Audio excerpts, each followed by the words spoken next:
오늘 이 말씀을 근거로 해서 가을에 드리는 우리의 기도 세 번째 마지막 시간으로 함께 말씀을 나누도록 하겠습니다. 임직식을 할 때 또 헌신 예배를 드릴 때 우리가 가장 많이 부르는 찬송가가 있습니다.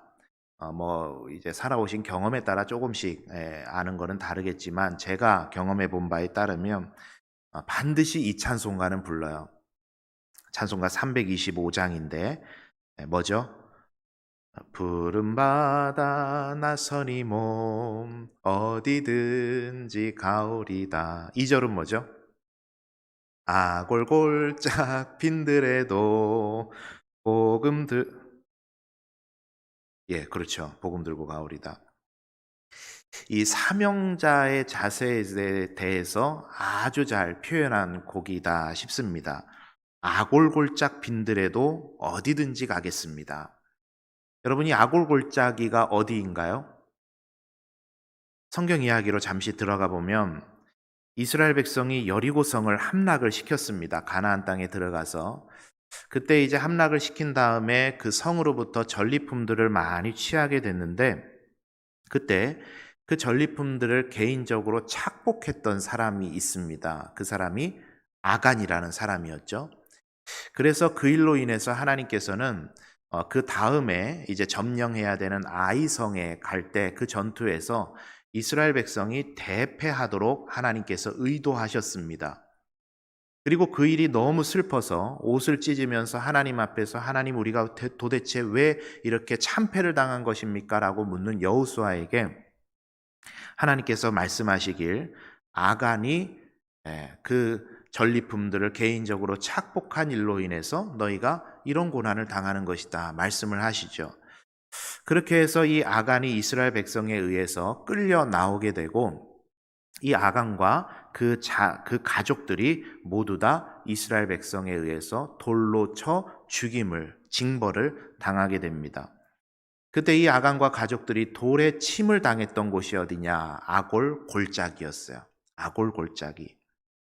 그러니 여러분 이 찬송가 325장을 짓고 또 곡을 붙인 분들이 우리 한국 분들이신데 아골골짝 빈들에도 어디든지 나아가서 주의 복음 증거하겠다라고 하는 그 고백은 여러분 어떤 의미가 있겠습니까? 어디에든 가서 그 사명을 감당하겠다는 결단인 것이죠. 한 목사님이 하신 간증인데 그 목사님의 아버지께서 이 목사님을 낳으실 때의 직업이 학교 수의셨다 그래요. 나이가 50에 이 목사님을 낳으셨답니다. 그런데 주변에 있는 많은 사람들이 걱정을 했대요. 그 아버지의 성격을 너무 잘 알아서. 성격이 아주 다혈질이고 누구 밑에 들어가서 누가 시키는 일 할 성격이 아니더라는 거죠.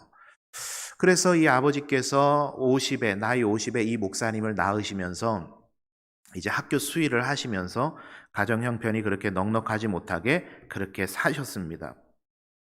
그러던 중에 이 목사님이 어렸을 때 이 아버지께서 이 목사님을 딱 부르시더니 그런 이야기를 하시더래요. 내 나이 50에 너를 낳고 보니 학교 수의가 아니라 똥구루마도 끌겠더라.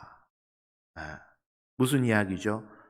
이 아들이 이제 나에게 왔고 이 아들을 잘 키워내려고 하니까 내 성격 상관없다.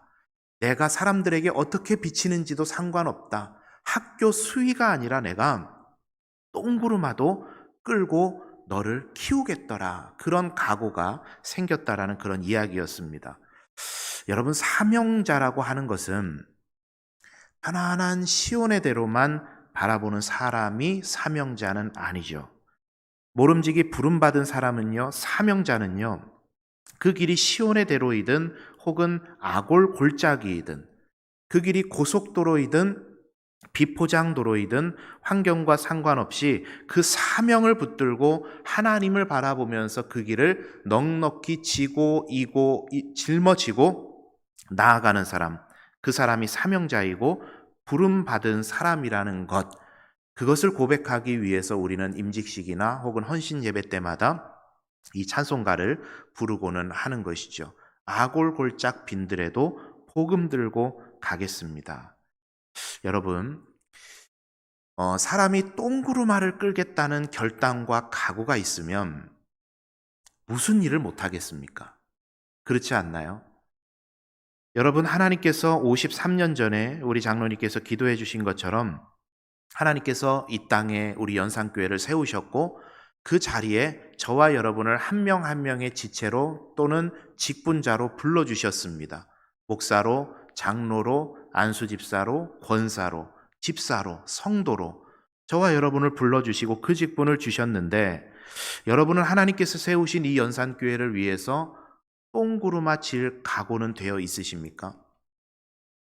하나님께서 분명하신 계획과 목적이 있어서 이 땅에 이 교회를 세우시고 저와 여러분을 불러주셨는데 저와 여러분의 손에 이 똥구루마가 들려진다면 넉넉히 그거 끌고 가겠다는 여러분 각오가 되어 있으십니까?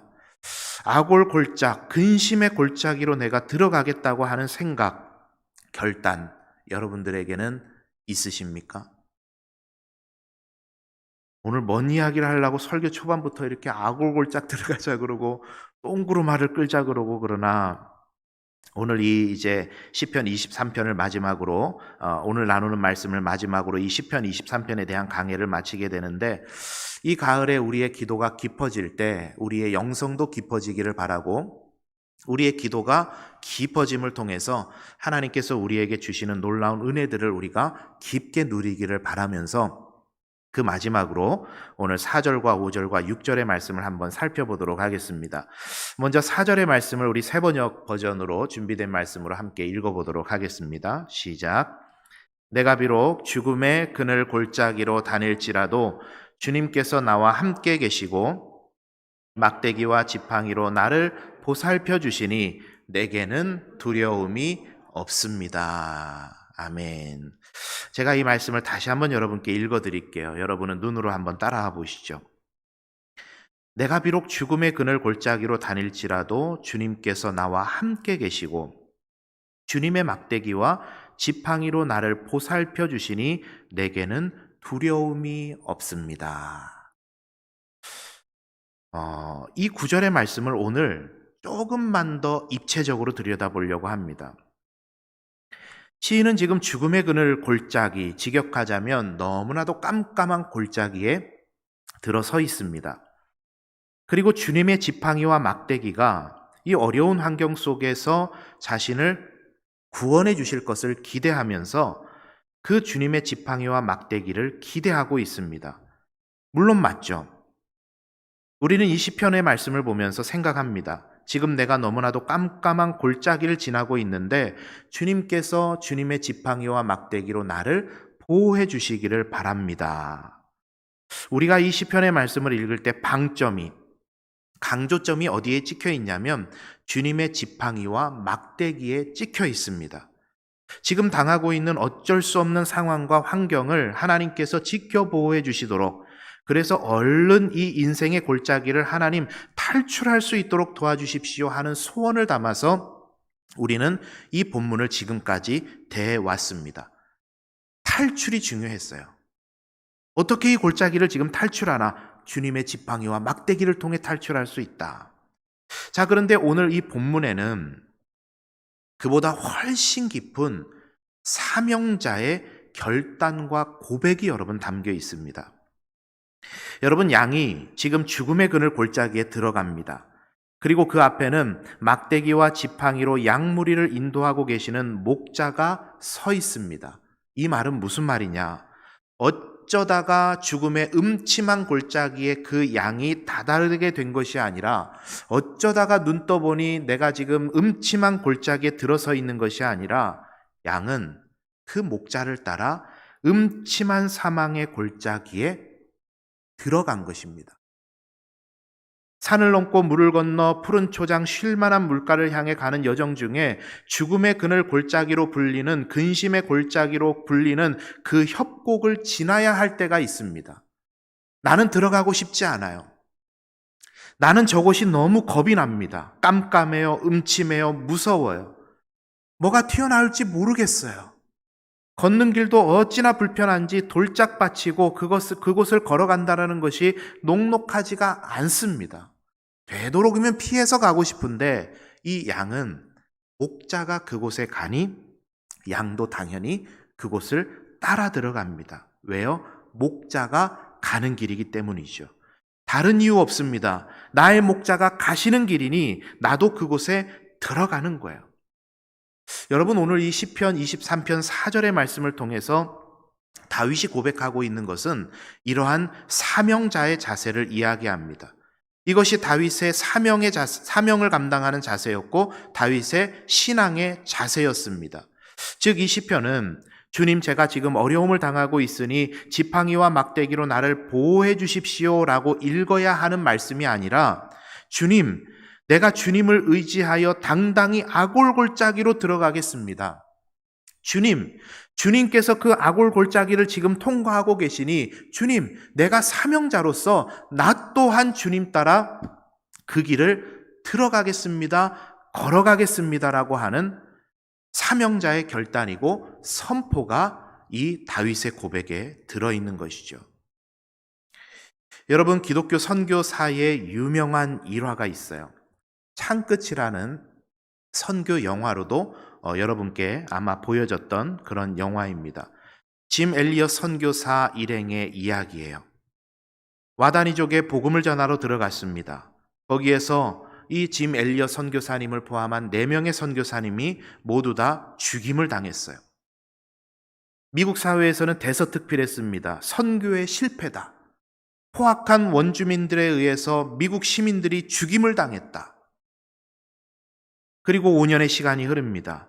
그 선교사들의 아내와 아이들이 그 땅에 다시 복음을 전하러 들어가요.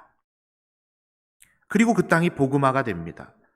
여러분, 미국 사회가 경악했던 것과 같이 짐 엘리엇과 그 일행의 죽음이 여러분 실패였습니까? 그렇지가 않아요. 바울과 실라가 감옥에 들어갑니다. 그 감옥이 여러분 실패였습니까? 그렇지 않아요. 예수님께서 십자가를 지셨습니다. 많은 사람들은 손가락질했어요. 그 십자가가 여러분 실패였습니까? 그렇지 않아요. 와다니족에게로, 감옥으로 십자가를 넉넉히 지고 그 십자가 위로 올라가겠다는, 아골 골짜기까지도 들어가겠다는 사명자의 결단에 하나님께서는 열매를 허락해 주셨던 것이고, 그 터 위에 이 교회가 선 것이고, 저와 여러분이 지금 이 순간에 사명자로 부름받은 그리스도인으로서 이 자리에 앉게 된 것입니다. 여러분, 다윗이 위대한 것은, 다윗은 사명을 피하지 않았어요. 하나님께서 자기에게 맡겨주신 십자가를 외면하지 않았습니다. 왜 핑계거리가 없고 왜 못할 이유가 없었겠습니까? 핑계를 대자면 수만 가지 핑계를 댈 수 있었던 처지에 있었던 사람이 다윗 아니었습니까? 그러나 다윗은 하나님께서 맡기신 일이라면 똥구루마를 지겠다는 결단과 각오와 선포로 인해서 하나님으로부터 마음에 합한 자라 여김을 받게 됐고, 하나님께서는 그의 삶을 지팡이와 막대기로 지키시고 인도하셨던 것입니다. 여러분, 그 이후로 이 아골 골짜기가 어떻게 되는지 여러분 아십니까? 이사야 65장 10절의 말씀에 보면, 제가 읽어드리겠습니다. 샤론은 양떼의 무리가 되겠고 아골 골짜기는 솥대가 눕는 곳이 되어 나를 찾은 내 백성의 소유가 되리라. 이런 말씀이 있고, 호세아서 2장 15절의 말씀에 보면 거기서 비로소 그의 포도원을 그에게 주고 아골 골짜기로 소망의 문을 삼아 주리니 그가 거기서 응대하기를 어렸을 때와 애굽 땅에서 올라오던 날과 같이 하리라. 이렇게 말씀을 하고 있어요. 이 구약의 역사의 초반부에 가나안 땅을 정복하면서 아간의 범죄로 인해서 근심의 골짜기라 불리는 그 아골 골짜기, 모든 이스라엘 백성들이 피하고 모든 이스라엘 백성들이 돌아가고자 했던 그 아골 골짜기가, 그 역사가 쭉 써내려가면서 하나님의 사람들, 그 사명을 이고 지고 끌고 밀고 당기면서 그 하나님의 사명을 감당하겠다고 선포하며 나아갔던 믿음의 사람들을 통해서 그 아골 골짜기가 어떻게 변하느냐? 소망의 문이 되게 하나님께서 변화시키셨어요. 누구를 통해서요? 똥구르마도 지겠다는 결단과 각오 있었던 사명자들을 통해서. 여러분, 저는 바라는 것은 이 가을에 우리의 기도가 이렇게 깊어지기를 원합니다. 주님 맡기신 사명, 주님 맡기신 직분, 주님 맡기신 시간, 주님 맡기신 가정, 주님 맡기신 이 교회. 주님, 내가 감당하겠습니다. 주님, 내가 여기 있으니 나를 보내주십시오. 피하고 외면하고 뒷짐지고 핑계대고 탓하는 신앙인이 아니라, 하나님, 내가 똥구루마 지고 이 교회를 짊어지고 나아가겠습니다. 그런 결단이 저와 여러분에게도 동일하게 있게 되기를 바랍니다. 그러한 사명자들의 고백과 선포를 통해서 하나님께서는 사도행전의 역사를 써내려 가셨던 겁니다. 이런 결단이 우리들에게 회복되었으면 좋겠어요. 그리고 그 다윗의 기도가 이렇게 이어지죠. 5절을 세 번역으로 다시 한번 읽어보겠습니다. 읽어봅니다. 시작. 주님께서는 내 원수들이 보는 앞에서 내게 잔치상을 차려주시고 내 머리에 기름을 부으시어 나를 귀한 손님으로 맞아주시니 내 잔이 넘칩니다. 다윗의 이 고백은요, 이런 의미가 담겨 있습니다. 원수들에게, 주변 열강들에게, 수많은 사람들에게 인정받고자 하는 것이 아니라, 하나님, 저 그냥 하나님께만 인정받으면 됩니다. 그런 고백이 이 5절 말씀에 담겨 있어요. 여러분, 이런 책이 있습니다. 그 여자가 간절히 바라는 사랑, 그 남자가 진심으로 원하는 존경이라는 이런 책이 있어요. 이제 남녀의 심리, 그리고 부부관계 심리학에 대해서 하는 이야기를 담고 있는 책인데, 한마디로 표현하면 이렇게 표현할 수 있어요. 여자는 뭐를 원한다고요? 사랑을 원한다. 남자는 뭐를 원한다고요? 존경을 원한다. 그래서 여러분, 참 이 간단한 원리를요, 우리가 참 못하고 살아요. 여러분, 내 옆에 있는 배우자가 참 좋은 사람 되기를 원하면요, 그렇게 대우하시면 돼요. 여러분, 아내를요, 항상 사랑의 눈빛으로 쳐다보시고 사랑한다 표현해 주시고, 그걸 말로 해야 하나 이렇게 하시면 안 돼요. 표현해 주시고 태도나 어떤 다가가는 방식이나 언행에 항상 사랑을 듬뿍 담아서 하면은요, 그 아내가 사랑스러운 여인이 됩니다. 진짜예요. 여러분, 남편이요, 조금 볼 때 못마땅하고, 우리 이 아내들이 볼 때 남편은 항상 그렇잖아요. 부족하고 좀 시원찮고 좀 잘했으면 좋겠다 싶고, 그래도요, 남편을요 계속해서 칭찬해 보세요. 당신 멋있다. 다른 남자는 이런 거 못하는데 당신 최고다. 당신 운전하는 모습이 얼마나 멋진지 모르겠다. 쓸데없는 얘기라도 해보세요. 하면은요, 남자들은요 후진으로 서울을 갑니다. 빠꾸로 서울을 가요. 그게 남자예요. 남자는 이렇게 칭찬받고 세워주는 거 참 좋아요. 그런데 이것은 여담으로 드리는 말씀이고, 남녀의 특성을 이야기할 때 여자는 사랑을 원하고 남자는 존경을 원한다, 이렇게 이야기를 하는데, 모든 인간의 공통점이 여러분 뭔지 아십니까? 모든 인간의 심리 근저에는 인정받고자 하는 욕구가 있어요.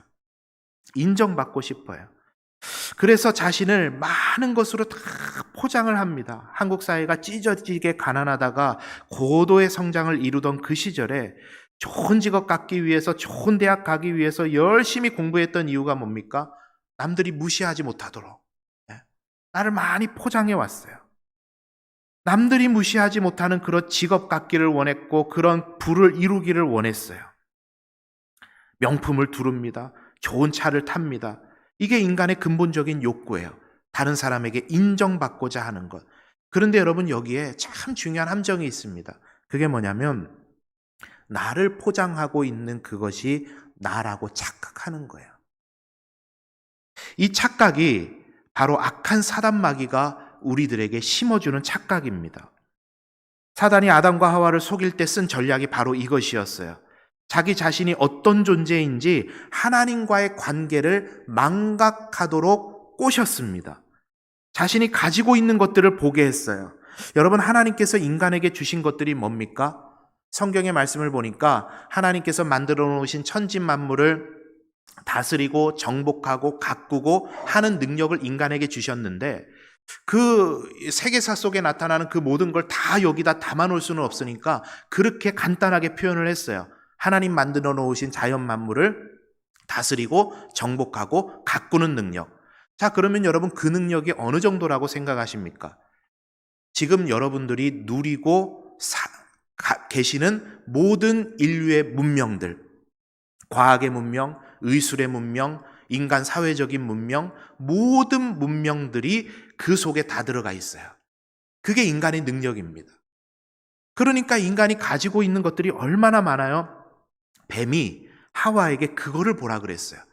하나님과의 관계를 보고 살아야 되는데 자기가 가진 걸 보라 그랬어요. 그러니까 하나님과의 관계가 까마득하게 눈에 보이지 않게 되니까 내가 가진 능력이 제법 대단해 보여. 내가 제법 많은 스펙을 가졌어요. 내가 많은 능력을 가지고 있어요. 그때부터 하와가 하나님으로부터 멀어지기를 시작합니다. 그리고 아담까지 넘어가고 하나님께서 내가 지금 어디 있느냐 물으시자 하나님의 찬란한 빛이 그 마음을 꿰뚫어 보게 되니까 그들은 두려움에 숨을 수밖에 없었습니다. 삶의 모든 게 다 어긋나 버린 거죠. 꼬여버렸어요. 여러분, 사람의 자존감은 하나님을 통해 발견되어야 됩니다. 내가 가진 것, 내가 두른 것, 내가 싸매고 있는 것, 그것들은요, 죄송하지만 조금 있으면요, 없어져요. 얼마 안 갑니다. 사람들이 나를 쳐다보고 사람들이 나를 인정해 주는 거요, 얼마 안 가요. 정말 얼마 안 갑니다. 정말로 나를 나되게 하는 것은 뭐냐면 하나님을 통해 발견되는 나예요.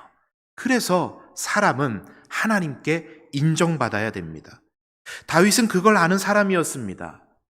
다윗만큼 사람에게 누군가에게 인정받고 싶은 욕구 가질 법한 사람이 여러분 누가 있겠어요?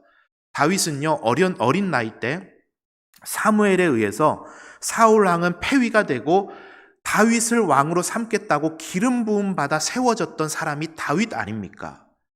내 정체성은 왕이에요. 나는 왕으로 인침받았어요. 그런데 그의 인생이 그 이후로부터 파란만장하게 펼쳐지는데요. 사울은 자기를 창으로 벽에 꽂겠다고 쫓아다니죠. 아들은 나를 잡아 죽이고 자기가 왕이 되겠다고 그 아들이 나를 죽이겠다 그러죠. 얼마나 파란만장한 인생을 살았습니까? 얼마나 그 마음에 사람들에게 인정받고 싶었겠어요. 왕이라고 한다면 모름지기 사람들이 챙겨주고 왕좌에 앉아서 다스리고 그래야 되는데 그런 삶이 전혀 아닌 거예요, 다윗은. 인간적으로 생각하면 그런 욕구가 다윗에게 얼마나 컸겠습니까? 그런데 그 다윗이 지금 고백하는 건 뭐냐면, 그가 기도의 깊이가 깊어지는 건 뭐냐면, 하나님, 누가 나를 인정해주고 안 해주고는 상관없습니다. 원수들 앞에서조차도 나 인정하지 않아도 괜찮습니다. 저는 하나님께서 인정해 주시고 하나님께서 대접해 주시면 저는 그걸로 족합니다. 그것을 고백하는 게 오늘 5절의 말씀을 통해 다윗이 고백하고 있는 그런 내용인 것입니다. 우리 사랑하는 성도님들, 바라는 것은 이 가을에 저와 여러분의 기도의 깊이를 더해 가실 때 우리 이런 기도는 좀 내려놨으면 좋겠어요. 하나님, 세상에 인정받는 사람 되기를 원합니다. 저 고지에 오르고 싶습니다. 하나님, 우리 자녀들이 머리 될지언정 꼴이 되지 않게 도와주세요. 이런 기도는요, 우리 잠시 내려놨으면 좋겠어요. 그리고 이 가을에 여러분 이렇게 기도하셨으면 좋겠습니다. 하나님, 하나님께 인정받는 그리스도인 되기를 원합니다. 하나님께서 으뜸이라 여겨주시고 하나님께서 참 너 괜찮다 생각해 주시고 하나님께서 그래 그 정도면 너 내 일꾼이야 라고 인정해 줄 수 있는 그런 하나님의 인정받는 일꾼으로 살아가기를 원합니다. 여러분 그렇게 한번 기도했으면 좋겠어요. 우리 자녀들을 위해서도 마찬가지입니다. 백날 첫날 기도하는 것이 우리 자녀들 좋은 직업 갖게 해주시고 좋은 대학 가게 해주시고 세상에 높은 권력 가지고 세상을 치유하고 회복하는 그런 사람 되게 해달라고 기도하지 말라는 것은 아니고 이 가을에는 조금 더 기도 깊게 하셨으면 좋겠어요. 우리 자녀들이요, 하나님 인정받는 자녀로 커나가기를 원합니다. 여러분 그렇게 기도하시면요, 하나님의 지팡이와 막대기가 저와 여러분에게 찾아옵니다. 그 지팡이와 막대기 백날 첫날 찾으려고 노력해도 안 와요. 내가 하나님 앞에서 인정받는 사람 되면 그 지팡이와 막대기가 나에게 찾아오는 것입니다. 여러분, 이 가을에 기도의 깊이를 더해 가심을 통해 그 하나님의 놀라우신 지팡이와 막대기를 경험하시되 내가 하나님 앞에서 더욱더 쓰임받는 사람 되길, 하나님께 인정받는 사람 되길 위해서 기도하셔서 많은 응답 가운데 살아가시는 저와 여러분의 복된 삶이 다 되시기를 바랍니다. 마지막으로 우리 6절의 말씀을 함께 읽도록 하겠습니다. 읽습니다. 시작. 진실로 주님의 선하심과 인자하심이 내가 사는 날 동안 나를 따르리니 나는 주의 집으로 돌아가 영원히 그곳에서 살겠습니다. 아멘. 주님의 선하심과 인자하심이 내가 사는 날 동안 나를 따를 것입니다. 여러분, 이 고백이요, 참 멋진 고백이에요. 왜 그러냐? 히브리어 말씀을 좀 드립니다. 여기에서 말하는 선하심과 인자하심이라는 단어가 나오는데, 선하심이라는 단어는 히브리어로 토브라는 단어예요. 토브. 우리 장로님들과 전에 그 거제도에 있는 산달교회, 우리 정책당회 때 방문을 했는데 그 산달교회가 하는 그 카페 이름이 토브였어요. 선하다, 좋다라는 의미를 갖는 뜻입니다. 그리고 인자하심이라고 하는 단어는 헤세드라는 단어예요. 헤세드. 그래서 토브는 하나님께서 우리들에게 좋은 걸 허락해 주시고, 헤세드는 끝까지 약속의 근거에서 절대로 변치 않는 하나님의 우리를 향하신 사랑을 인자함, 헤세드라고 표현을 합니다. 자, 그러고 보니까 하나님께서는 우리에게 좋은 걸 베풀어 주시고 끝까지 그 약속의 근거에서 신실함으로 우리를 사랑하시는 그 하나님의 사랑을 생각해 보니까 이것이 구약에서 어떻게 의미를 가지고 쓰이냐면 신명기에 이 선하다, 토브라는 단어를 이렇게 사용을 합니다. 내가 먹어서 배부르고 아름다운 집을 짓고 거주하게 될 것이다. 여기에서 아름답다는 단어가 또한 토브라는 단어를 쓰는데, 여러분, 내가 먹어서 배부르고 등 따시고 배부르고 너희들이 아름다운 곳에 집을 짓고 거주하게 되겠다라고 하는 이 말을 현대적으로 저와 여러분이 이해하기 쉽게 표현을 해본다면 이렇게 표현을 할 수가 있습니다. 한번 따라해 볼까요? 복지. 이게 뭐지? 지금 싶으신 거예요. 그죠? 다시 한번 복지. 복지가 뭐예요? 복지. 사전은 제가 안 찾아봤는데 복지는 우리가 잘 살 수 있도록 뭔가를 이렇게 많이 지원해 주는 게 복지잖아요. 그래서 제가 핀란드나 유럽에 복지가 좋은 나라 살아보진 않았지만 저는 우리나라 참 복지가 좋은 국가라고 생각을 합니다. 예전에 비하면 얼마나 좋아졌어요. 그죠? 2년에 한 번씩 건강검진도 공짜로 해주고 얼마나 좋습니까? 그런데 여러분, 하나님께서 저와 여러분에게 토브, 선하심과 헤세드, 인자하심을 통해서 베풀고자 하시는 은혜가 뭐냐면 하나님의 복지입니다. 우리를 향하신.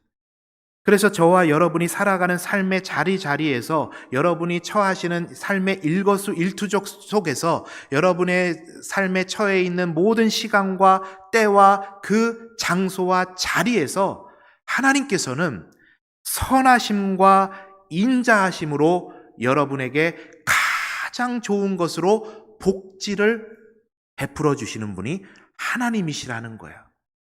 그래서 여러분, 우리가 성경을 통해 듣는 단어는 아니라서 조금은 생소하지만 이 선하심과 인자하심이 항상 내가 사는 날 동안 따르리니 라고 하는 그 다윗의 고백은 내가 사는 동안 평생에 하나님의 복지를 누리고 살고 싶습니다 라고 하는 다윗의 고백이었던 겁니다. 여러분, 우리가 노후를 위해서 준비 많이 해야 되잖아요. 그죠? 집도 준비해야 돼, 차도 준비해야 돼, 예금도 준비해, 연금도 준비해, 많은 것들을 준비하는데 여러분, 참 중요한 거, 하나님의 복지를 준비하지 못하시면은요, 참 안타깝습니다. 하나님의 복지를 잘 준비하셔야 돼요. 그 하나님의 복지를 우리가 어떻게 준비하느냐, 4절과 5절이 이야기를 해주는 거예요. 하나님께 인정받는 자로 살아가는 것. 그리고 하나님께서 저와 여러분에게 맡기신 그 십자가, 사명, 넉넉히 지고 이고 나아가겠다는 결단. 그것을 통해서 하나님의 복지가 우리의 인생 가운데 준비된다라는 것입니다. 저는 바라는 것은 하나님의 이 복지를 잘 누리는 우리 연산교회 교우님들이 다 되셨으면 좋겠습니다. 하나님께서 선한 것으로 이인자하심으로 저와 여러분을 위해서 가장 선한 것으로 준비해 주실 때 그 준비된 것들을 날마다 누리시는 우리 성도님들 되시기를 바랍니다. 어떻게 하면은요? 하나님께 인정받는 자가 되면, 하나님께서 맡기신 사명을 넉넉히 감당하면 그러한 하나님께서 은혜를 더해 주신다 말씀하십니다. 여러분, 말씀을 정리합니다. 이 시편 23편은 그저 하나의 시로 읽어내려 가기에는 그 숨겨진 의미들이 참 깊고도 놀랍습니다. 하나님께서는 우리를 위해서 놀라운 복지를 펼치시는데, 이 가을이 깊어지듯 여러분의 기도가 깊어지기를 바라는 것은 하나님께서 맡기신 사명을 위해서 열심히 달리길 위해서 결단하는 마음과, 그리고 하나님께 인정받기 위해서 더욱더 기도의 깊이를 깊이 있게 가져갈 때 하나님께서는 우리의 삶에 놀라운 하나님의 은혜를 공급해 주신다라고 하는 그런 말씀입니다. 이 깊어가는 가을에 더욱더 영적인 깊이를 더해 가시고 하나님께서 저와 여러분의 삶에 놀라운 복지를 허락해 주시는 그 은혜들을 날마다 경험하며 살아가시는 우리 성도님들 다 되시기를 바랍니다.